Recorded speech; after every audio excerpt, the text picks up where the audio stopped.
Welcome everybody to our Be the Glue series where we share short but casual and impactful conversations with individuals who have been the glue, and they bring people, they bring ideas, they bring efforts together to create something meaningful or help others navigate through challenges. So today I am joined by my friend Lori Sussle Bonanni, who is a communications consultant, and she helps clients uncover unique stories that engage desired audiences and garner awareness, business results, and credibility. So, Lori, welcome. Thank you for being Thank here. you. Thank you for Tell having me. me, tell me a little bit about yourself, about your business, what you've been up to. Sure. So I am, a communications consultant. We can call it fractional. We can call it um, uh, anything in terms of comms. But my career has basically been under the marketing and comms umbrella. And when I went out on my own about 10 years ago, it evolved into very much a comms space. And so, yep, I build and grow a company and their leaders' reputations, but I also make sure that your intended message reaches your intended audience, which doesn't always happen. Um, and so that is a little bit about me. And I mean, so we met through Disrupt HR Rochester, and you were a speaker a few years ago with an amazing talk, and we can definitely share the link too. But Lori, what I love is your approach to communications and how every time we talk, we always bring up how HR and internal communications go hand in hand, and in a lot of companies that gets missed. And I'm sure you bring that energy to the clients you support. And you probably work with a lot of HR people who need to send out either crisis communications or any sort of initiative type communications to the organizations. But tell me maybe about a moment that, or a situation that you were the glue that you held things together in the communications world or with your clients. So it's interesting because in every corporate role I've ever had, I was in a role or a department that was always the hub that had to break down silos. Like I was a silo buster. It was like, if this has to happen, we need these teams on here, and this is what we have to break down to make sure that stuff moves forward because we have to keep moving forward. And that's something, um, when nobody can agree how to move forward, I keep things moving. And so I think in most of my corporate career, that was a big piece of it. And since I've been out on my own for 10 years, I think that that is something where it's still, I'm sometimes on the outside looking in, sometimes I'm very engaged. It depends what the scope of work looks like. But I think that being able to partner with different departments and different players to make sure that things keep moving. So, the time that I was the glue, a little more specifically, I worked with a Fortune 200 company launching a medical device that had only ever been used in hospitals. So, a new space, a new audience. It was a sensitive topic, and there were multiple teams involved. And so that included legal and regulatory, global leadership, brand, research, um, other care points. And so making sure that what needed to happen kept moving and making sure that all that messaging worked for all of those stakeholders was key because making sure that everyone was on the same page and there were no surprises was a big piece of that. My brain is going all sorts of directions now, right? Like thinking all these different teams, right? And I love you said, and I wrote it down, silo buster, right? Silo Buster. And you're not just busting the silos, but you're also connecting the dots between the different departments and their needs and Yes. what they need to communicate and the what's in it for me from an employee perspective, a patient perspective in this case, right? Like probably the staff and the medical professionals and all sorts of individuals that would have to learn about it.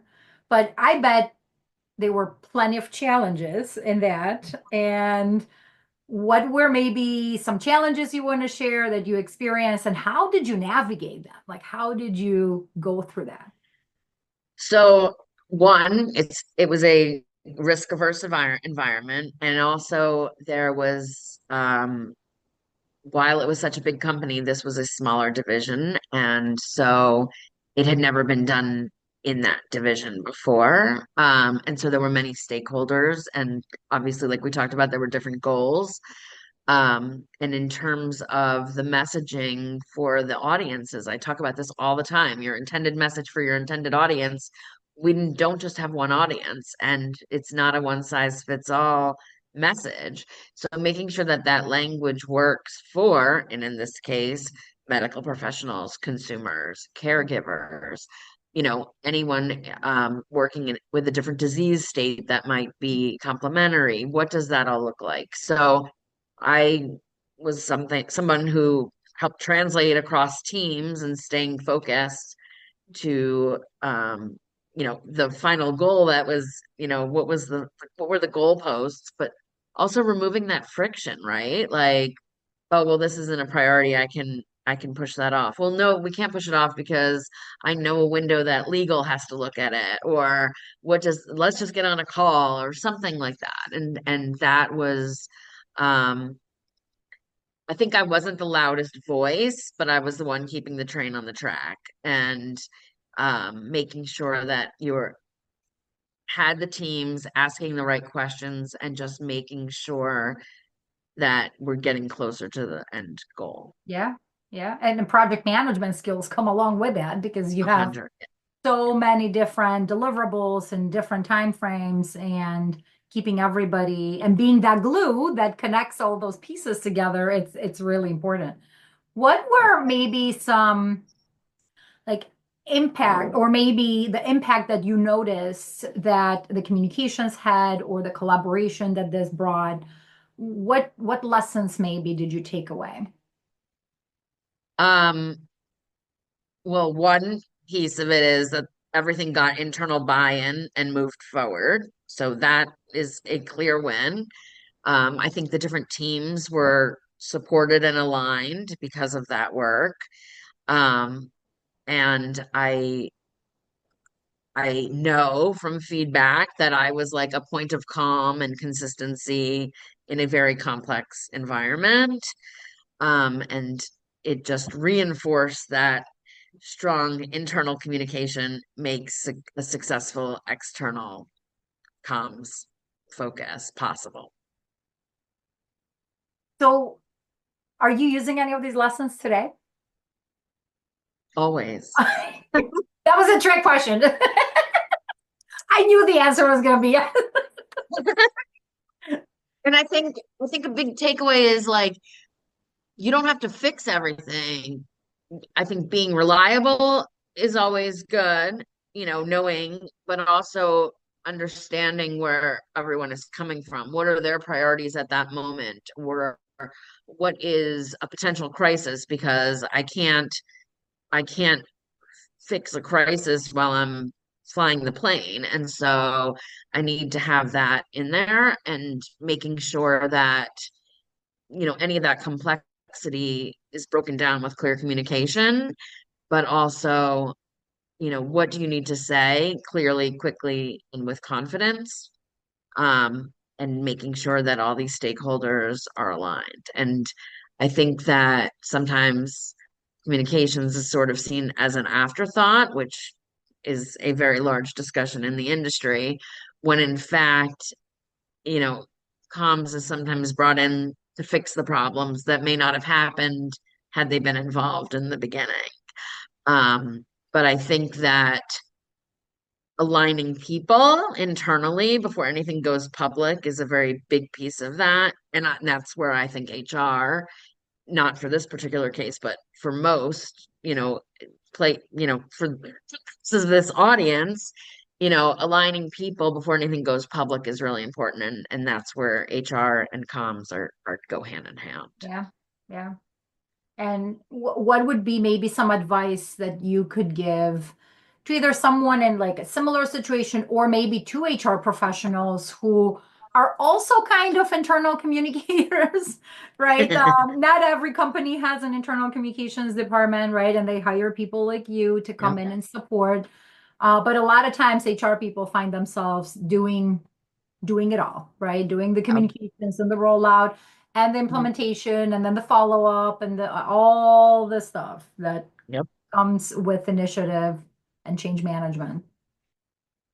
I think, and this I believe, I am not HR, but I believe comms and HR both help teams move through complexity with clear guidance, and whether that guidance is following, um, like playbooks in terms of comms, or whether it's, a company handbook. I think, really going through that complexity, but also one of the biggest things is, and I think HR is great at this, I think comms is great at this, but asking productive questions. So like, go beyond the surface and really understand. Like I I was listening to a couple of your earlier episodes, and someone said that, the person was always late because their dog had to go to the bathroom at a certain time. And it was like, okay, well, now you've figured that out, but let's solve for that, because that is probably not A- going to work in a Ask corporate more environment. questions. Yes, yes, Yeah. But exactly. also like, you know, maybe somebody is not showing up as their full self. Well, maybe they just had a personal tragedy or something, like, not to a point of prying, but I think eliminating the chance of any misunderstanding makes for more effective communication, whether no matter what department that is. But I always like to say the journalists answer who, what, where, when, why, and how, and that is something that, in order to have all of the information, is basically those are the questions that need to be asked. And I think using open-ended and inquisitive questions are get you a better conversation than, a flat yes or no, single word answer. Um, but I think that keeping things simple and getting people aligned, I think those are really important. And I think what's missing versus what's next is a big piece of how to solve for that. Um, yeah. And I think being the glue, I put some thought into this, and, what does being the glue mean? And I think it sometimes is about making it easier for others to do their jobs well. Ooh, I like that. Making it easier for others to do the jobs. So removing obstacles, removing Yes. bottlenecks. And I see that as also like being like a good leader does Yep. that either way, Yes. that's part of being a leader. Yep. I love that. Thank you. Like, you don't want to be the person that's causing a lot of jam, right? Like, let's remove those obstacles, and see what that ultimately looks like, or giving teams, the authority to make those Yeah. decisions. So then the glue can stick and actually set. Yes. Yes. So it can set. Yes. Well, thank you, Lori. This is really inspiring. I love all your, sharing your challenges and sharing how you navigated and some lessons out of it and leaving up with some tips and kind of nuggets. Yep. Um, Anything you want to share about your business, where people can find you, Sure. where can they connect with you? I think you also have a freebie somewhere in your website Yeah, too. I So do. tell us about it all. Sure. So you can find me on LinkedIn, Lori Sussle Bonanni. You can find me on my website, which is elsus.com, which actually is Sussle backwards. So ELSSUS.com. And it's backwards because I help you see things differently. And I do have a freebie, all about amplifying your impact with some tips. And I can send you the link. Yeah. And I also have a newsletter, where people can follow along. But I know I mentioned, I did work with a Fortune 200 company. I work with mid-market companies, and I also work with startups. So I like to keep it fresh, and being able to um, apply my expertise across these different company sizes is really fun to me. So that is that, yep, that's Thank you, Lori. Thank you. So, I mean, to me, it's in every challenge, there is always opportunity to be creative and being that connector and breaking down those silos or silo busting, as I'm gonna totally use this term moving forward. Silo busting. And like stay strong and continue being the glue in the communities you serve and the clients you support and the teams that you're part of. So thank you. thank you. Thank you. Thank you for having me.